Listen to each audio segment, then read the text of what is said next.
Hey fam, welcome back. I hope you're doing fantastic. If you're new to my channel, welcome. My name is Esther J, MsTopacJay. So in today's video, I'm going to be trying out the flawless brush that is supposed to like revolutionize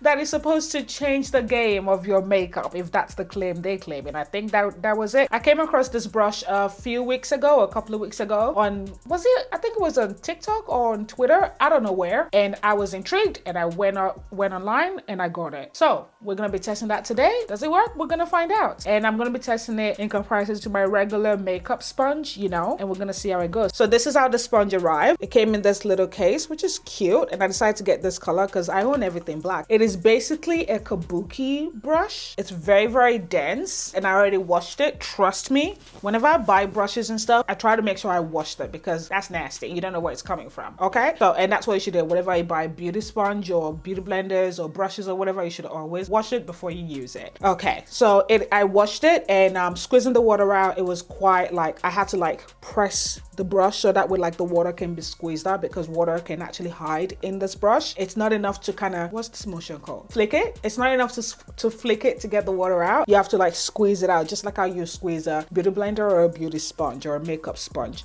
And I don't know if you can hear it.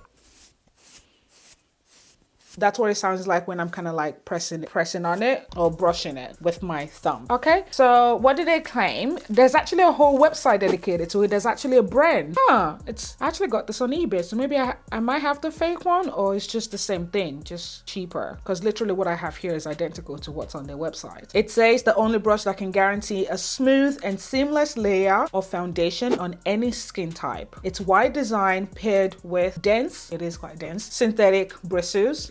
Apply a flawless coating, no lines, no residue. Whew, okay. So the soft bristles made with premium synthetic hair. Each bristle is fine and anti-absorbent, allowing for minimal foundation waste. Love that. It looks pretty cute. I am quite skeptical though, because it just feels, I don't know, I've been doing this on my face, it feels nice, but at the same time I'm like, I feel like it is going to be a little bit streaky. So let's go ahead and start the makeup. So on one side I'm going to use the flawless brush, and on the other side I am going to use my regular makeup sponge. First I'm just gonna apply primer. So let's go ahead and use a foundation that I know works really well. This is the Makeup Revolution Concealer Define Full Coverage Foundation, by the way, in the shade F13.5 and F16. See, the foundation applies beautifully. Okay, now I can elevate the coverage later on. So this is side with the sponge. So on this side we're gonna go ahead and do the same thing. We're gonna apply the foundation. You know what, even if this works, I'm not sure if I will be using it quite you know what, let me not make up my mind yet. You know what, I'm just gonna say it. The way it feels in my hand, the flawless sponge itself, like it's activating my carpal tunnel.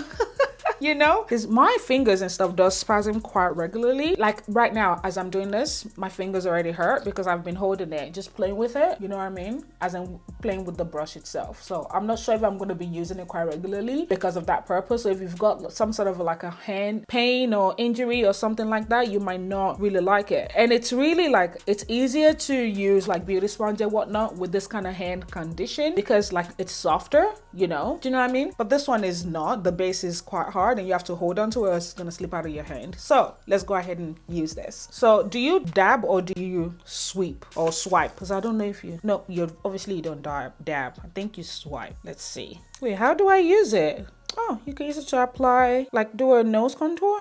How do I use it? How do I use this? Do I swipe? You know what, let's just swipe.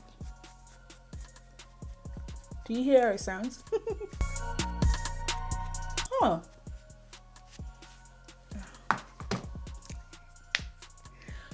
Don't do that.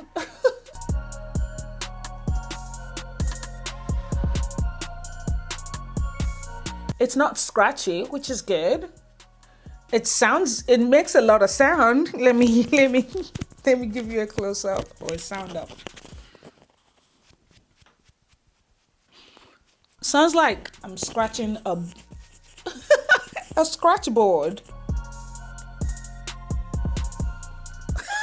Ow, I'm hitting myself. Okay, Okay, wow, it didn't soak up any of the foundation at all. Oh, the bristles are already coming out. Okay, again, I bought this one. Did I mention it? I bought this one on eBay, so I don't think I have the exact one that the actual brand is selling, but I have a feeling that it might be the same, you know, because a lot of these brands are here. Okay, so that one was actually really quick. It's not scratchy, it's not uncomfortable on the face. It is uncomfortable on my thumb though, just so you know. There's a fly flying around. Did I call you? Get out. I think if it was longer and I have something else to hold on to here, you know, then it's gonna be easier. But then again, I think like if I really love this, you know, I won't like stop myself from using it, to be honest with you. So let me just go ahead and build up the coverage in some areas that I have missed using f13.5. I feel like this one kind of beat the beauty sponge on this side in terms of like maintaining even coverage. Like I feel like the makeup didn't sink into it, or didn't like, it didn't soak it up, which makes sense because it's a bristle and it's very dense.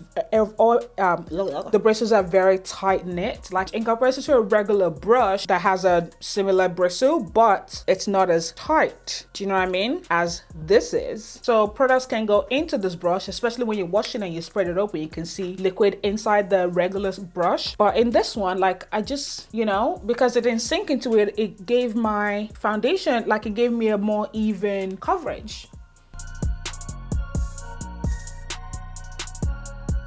Oh my god, that is so cool. Oh, do you see that? I love that. I can do that with my makeup sponge. This one right here, like go under my eyeshadow and stuff to give it more precision.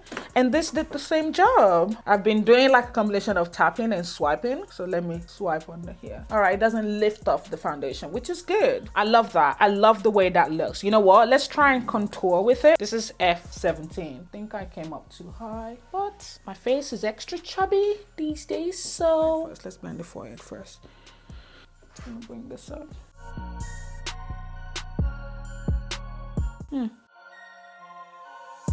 If you apply too much product like I did, it's just gonna help you spread it out.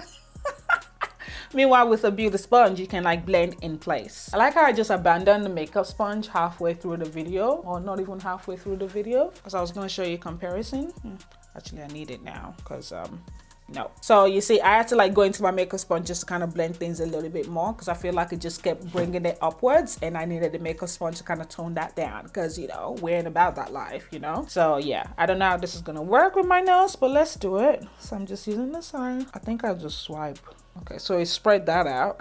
Let me use the sponge on the other side. You see, like with a beauty sponge and with a makeup sponge, it can blend on that spot, on the one spot, without having to like spread it out. All right, so I'm actually gonna use my makeup sponge. No, I don't want to use this because I feel like it's not gonna give me a higher coverage.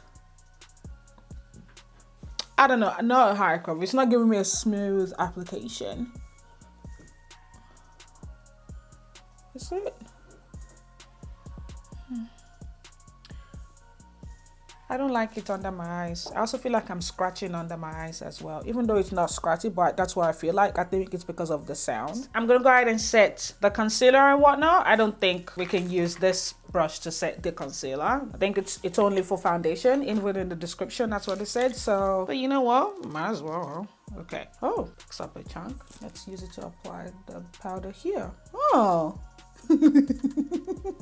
Experimentation. It applies it and brushes it out. Oh, I mean, it is a brush after all. It's not bad for powder, especially in these areas. Probably not my under eye. Nope, definitely not my under eye. I don't have my under eye. So I'm gonna go ahead and set it and be right back. All right, so I went ahead and I finished the rest of my look, and here I am with my final thought. I don't need to say too much about the makeup sponge because a lot of us have used a makeup sponge or a beauty blender. The actual beauty blender that is. Actually, I'm quite I would be really surprised if someone says they've never ever used the makeup sponge or the beauty blender. If you haven't, comment down below. I'm actually quite curious. But anyway, just in case you haven't yet, makeup sponge / beauty blender, whatever, they're actually really good in applying makeup, in applying liquid foundation, cream foundation, applying concealer under your eyes, applying your contour, your bronzer, whatever it is. They're really good, especially if you've got a nice good quality one, like one that's not too soft, one that's not too hard, that's not too dense, if that makes any sense. So it applied my products really nicely today as usual. So with that being said, in terms of the flawless sponge, the main thing I've noticed is the fact that the beauty sponge supersedes the flawless sponge when it comes to blending out excess products. Now, everybody makes mistakes. Everybody has those days of applying too much product, especially when it comes to our liquid or contour products and whatnot, and even our under eye. And as you remember earlier, like I applied too much, so this kept spreading it out instead of actually blending it into place. But the beauty sponge is good at blending things into place, especially like when you apply too much product, and even if you haven't, and also especially when you haven't really realized that you have applied too much product and you started blending, which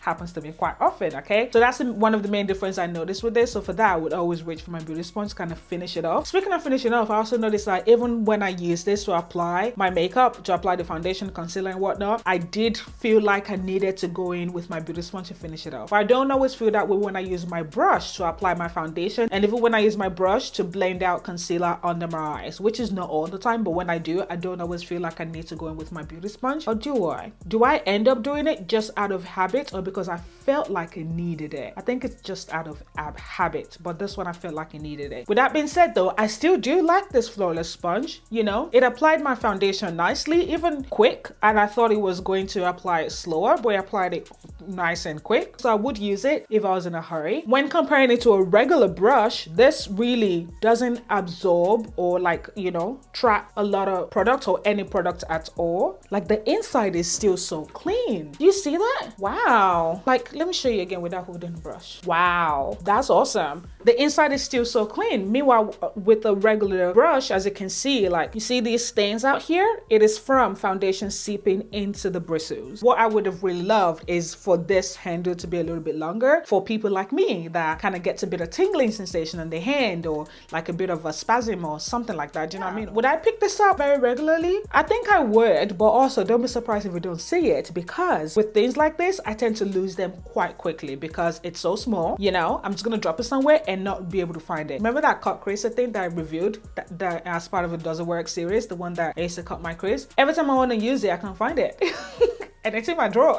It just happens like that. So don't be surprised if you don't see it. Also, don't be surprised if you do see it, because it's probably going to be on the table right here. I'm mainly going to be using it to apply my foundation, not necessarily to apply a contour product. I don't really contour all the time, but when I do, I wouldn't necessarily be waiting for it to apply contour product. But with foundation though, I would reach for it. So would I recommend it? Absolutely. You know, I don't know if I've got the fake one or the real one, because the real one that I've been seeing online is about $20 something, and the fake one, or the not so real one that I bought on eBay, is this amount right here. So I'm not really sure which one is real or which one is fake, or whether or not they're actually the same thing and they just market it in a different way. But regardless, I would still recommend it. I really like it, mainly for foundation, you know. So yeah, let me know in the question down below what you think about this. Have you used it before? Let me know down below. Anyway, thanks for watching. I hope you enjoyed this video. Let me know in the question down below what you think, and as always, so every day to love yourself, and by God's grace, I pray I see you in my very next video. Bye.